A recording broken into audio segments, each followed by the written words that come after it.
for an evidence, Thank you very much. and we have no understanding what the evidence might be, then when the evidence is presented to you, how would you know that's what you're seeking for? So before you even say, look, in my humble opinion, I will be moved by evidence, I will be convinced by evidence, you have to have understanding of what evidence will satisfy you, because evidence can be something for this gentleman, something for that gentleman. Sometimes, just honesty of an individual is enough to take that person's word. You don't need a certification or attestation by someone else. Yeah. Because you know that person is honest. Other time you might need any DNA evidence. Well, it's difficult because something that may have been deemed a miracle before in any religion, we can now, hundreds of years later, we can explain, okay, this is why that happened. Not always. There's a lot of things that we couldn't explain it before, so people would say, oh, it's divine. It's a miracle, it's something that God has done. But actually now, we can say, oh, that's actually quite a natural thing that science can explain. But then on the flip side, and this is why I'm on the fence, on the flip side, you might say, well, you can explain it with science with a formula, but who made that? Maybe God made that. Maybe God put down these rules that we call science now, but actually there's a God that's set that forward. And it's just one way that some people explain it. They call it science, other people may call it God. I can appreciate your reasoning where as science and technology develop, our understanding of the nature grows more and more clarified. And some of the things people believed in the past is proven to be either not understanding the reality of science. That's correct. But it doesn't take away the fact that there are things which science would never be able to explain things. Not able to explain with our current scientific state today. For example, consciousness is one big thing that it's called the hard fact of consciousness, hard problem of consciousness. What I would rather, request you to share with us, what would be the evidence that would convince you? Knowing there are many levels and types of evidence. There are mathematical evidence, there are rational evidence, come from rational arguments, scientific ones that you said. There could be just philosophical arguments which are sound and you take them for acceptable. So what would be evidence for you to be convinced that there is a creator of this cosmos? I don't believe that there is anything that would convince me. Okay, but so that's not agnosticism, is it? No, but it's I think total. It's in the form of ultra hyper skepticism, where you've made a decision that not just skepticism. We are all skeptics. We are all skeptics, and every day. And let me explain why. I don't believe that there's anything that is going to be a satisfying enough answer for me that I'm content. Sure. Because for me, someone says, okay, the creator, everything here is made by the creator, there's a God. Whether it's your God, whoever's God. That doesn't actually answer any questions for me, because it requires the faith, and I don't have any faith, because to me that asks another question. If you're saying everything here has to have a creator, and you're saying God made it, well, why does God not have a creator? Why is he at the top of the food chain? Do you see what I mean? So it's, for me, that asks another question. Okay, who's God? Why is there a God?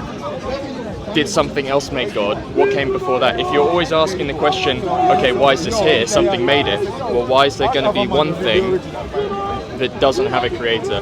So it doesn't answer a question for me, it makes me ask another question, which you'd then, I'd imagine, respond with, well, at some point you have to have faith, and... No? Not at all. Do you want to explain? Not at all. I mean, we are Muslims. In fact, Muslims are the ones who developed this scientific method to the world. Wow. Are you sure? Positive. Well, Muslims, they pioneered a lot of mathematics, a lot of chemistry, like way back when. Yeah, they really did. Yeah. We are not saying Muslims invented science. No. Before that, people were doing scientific things and discoveries, even before the Greeks and Romans. Yeah, but they Hindus. pioneered a lot. Yeah. But when we're talking about giving the proper scientific method, and the contribution that this Islam gave rise to the Renaissance, which is I understand. What you did is contributed, no? No, contribution happened from all races, I would say, in different civilizations, different time frames. What I'm suggesting is the position that you have. I mean, we can talk about why people stop, or should they stop or not, on who created God or not. I mean, it's easy to actually respond to that question. But when you make that statement, you can never be certain of anything. You perhaps haven't realized that itself is a self-defeating proposition. It's something that defeats itself. Are you even sure about that statement that you made? Yes. No, you said you cannot be sure about anything.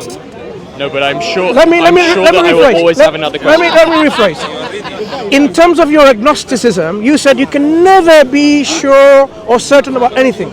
That statement itself, can you be sure of? If you can be sure of that statement to be true, then that means your statement is what? False. I see what you're saying, but also it doesn't. No. Let me clarify. If I make a statement like you did, you can never be certain about anything, right? Yeah. That statement that I made, can I be certain of that statement?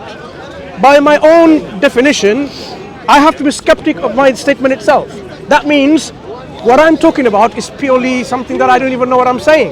Yes. But if I say, look, I'm quite certain of my statement that you can never be certain or true about anything else, that means there can be certainty. Then your statement is false. I see what you're saying, and I Yes. appreciate your argument, but there are certain things that you can be certain about. Good. That means not everything, certain things. I agree, but when you're talking about big questions, like where did I come from, I can be certain in that I will always be unsatisfied with a single answer, because I'm always going to find the next question. So if I say, who put me here? Okay, someone's going to tell me, God put you here.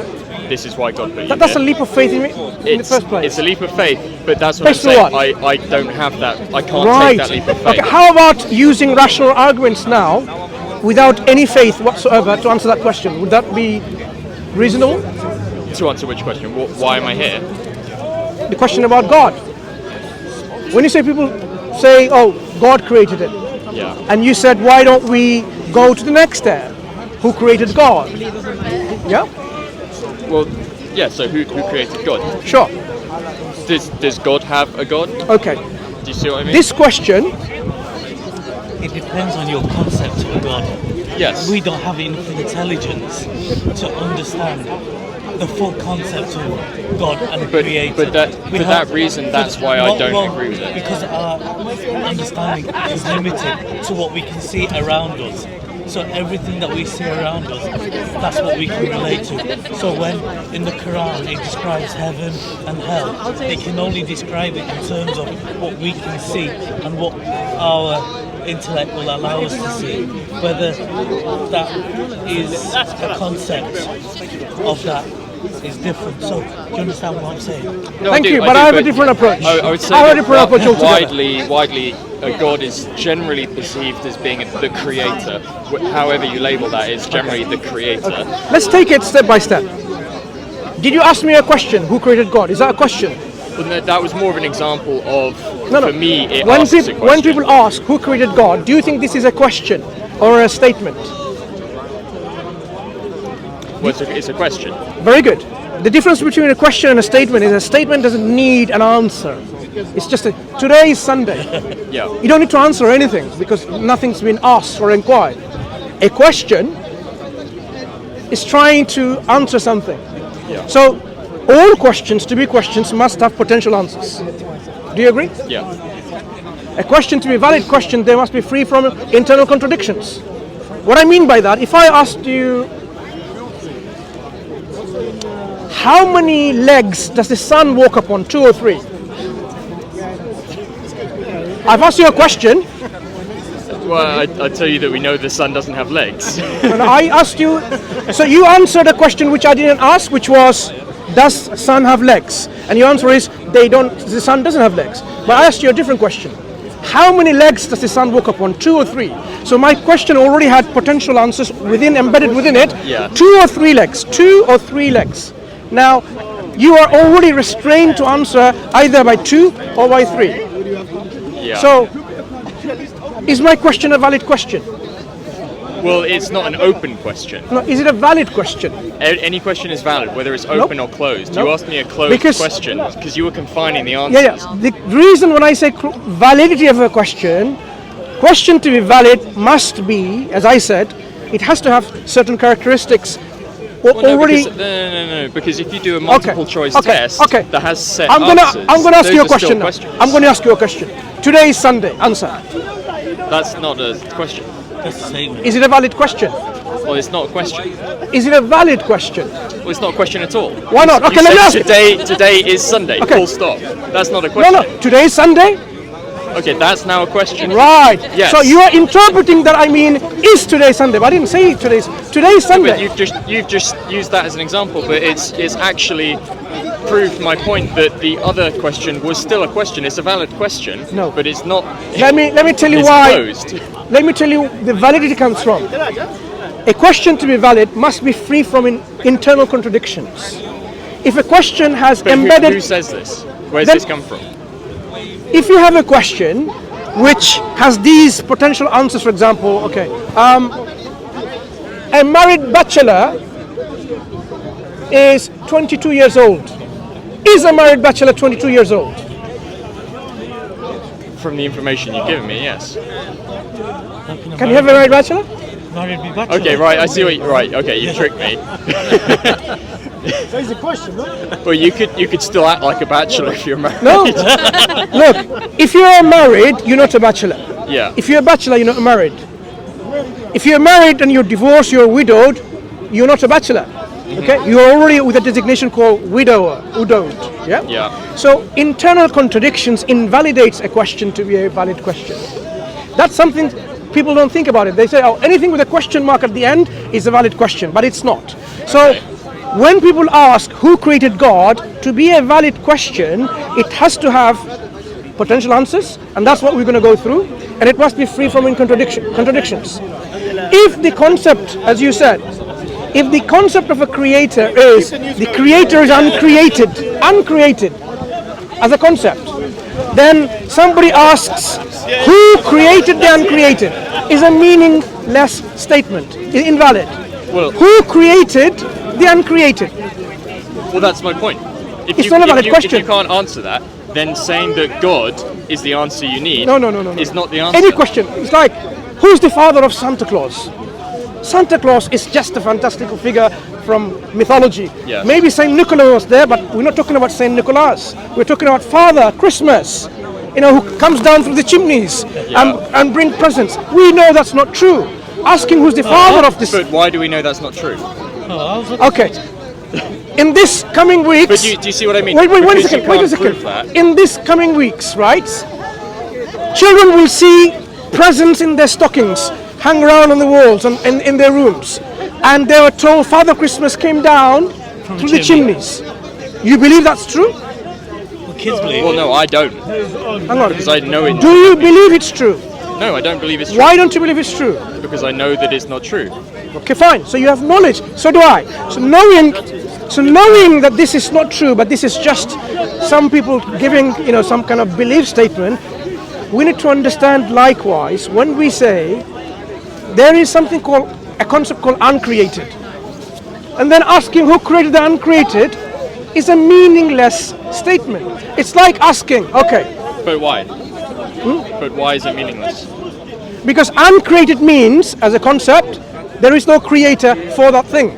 Yes. Then asking who created this uncreated but- is meaningless statement. But why? Because of concept language. Logic and language, is logic part of our language? Okay, let me pose this in another way. This group of people, who made them? Why are they here? No, but who made them? Firstly, we're trying to. If your answer is God, worldwide. Why is God not part of that question? Wesley, you're trying to jump to the.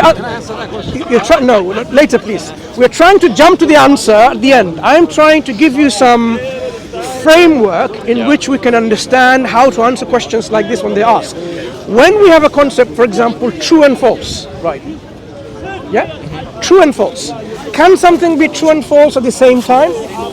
We would say no, because that's